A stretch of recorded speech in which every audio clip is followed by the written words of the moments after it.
ọ̀gá Inec tó fẹ́ da ètò ìdìbò Adamawa rú ti wà láhàámọ́ wa o, iléeṣẹ́ ọlọ́pàá ló sọ bẹ́ẹ̀. ṣé ẹ rántí ọ̀gá àjọ elétò ìdìbò ilé wa Inec kan tó ń ṣojú àjọ ọ̀hún nípínlẹ̀ Adamawa, ọ̀gbẹ́ni Hudu Yunusari, tí wọ́n ló kọ́kọ́ kéde ẹni tí kò wọlé póun ló wọlé lásìkò àtúndì ìbò tó wáyé nípínlẹ̀ náà lọ́jọ́ 15 oṣù kẹrin ọdún yìí, àti bí ọ̀gá Resident Electoral Commissioner REC ọ̀hún ṣe pòórá bí iṣó látìgbà náà tí wọ́n ti ń wá atẹ́nìkan ò sì rí i. Ní báyìí ọ̀gbẹ́ni Yunusari ti wà lákàtà àwọn ọ̀tẹlẹ̀múyẹ́ ní olú iléeṣẹ́ ọlọ́pàá ilẹ̀ wa nílùú Àbújá lọ́hùn-ún, níbi tí wọ́n ti ń fìbéèrè pò nífúnpọ̀ lórí àwọn ẹ̀sùn tí wọ́n fi kàn án.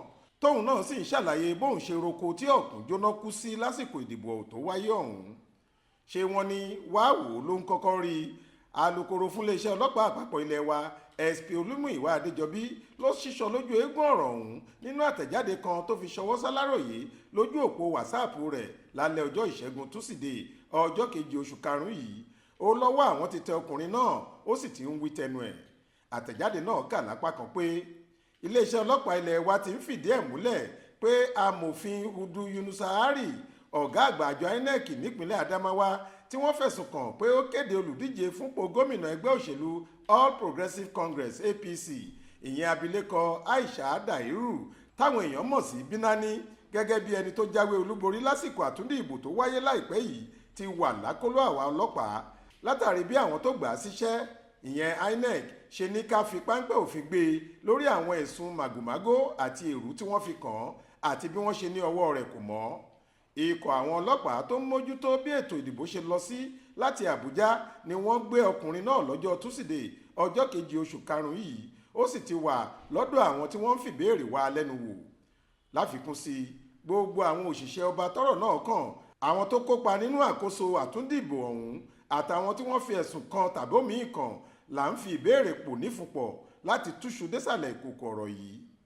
Ọ̀gá àgbà pátápátá iléeṣẹ́ ọlọ́pàá ti fi dá gbogbo èèyàn lójú pé àparò kan ò ga ju ọ̀kan lọ lórí ọ̀rọ̀ yìí. Gbogbo ẹni tí wọ́n bá dárúkọ rẹ̀ pátá làwọn máa bi léèrè ọ̀rọ̀ nínú ìwádìí ìjìnlẹ̀ àwọn. Ẹni bá sì lẹ́bọ lẹ́rù tàbí tó rúfin lọ́nà èyíkéyìí tọ̀hún yóò déwájú adájọ́ wí tẹnu ẹ̀ gẹ́gẹ́ bófin ṣe sọ.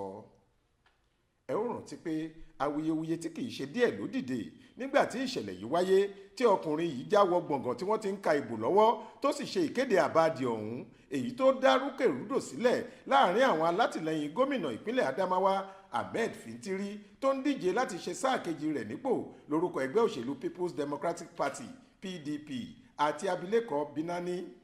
Èyí ló mú kí Inec pàṣẹ pé ìkéde tí afurasí ọ̀daràn yìí ṣe kò lẹ́sẹ̀ nílẹ̀ tí wọ́n sì wọ́gi lé e. Lẹ́yìn èyí ni wọ́n parí àkójọ àti kíka ìbò náà tí wọ́n sì kéde pé Fintiri lẹni tó gbégbá orókè gan-an. Faith Adébọ́lá ló ń jábọ̀ ròyìn fún iléeṣẹ́ tẹlifíṣàn Aláròyé online.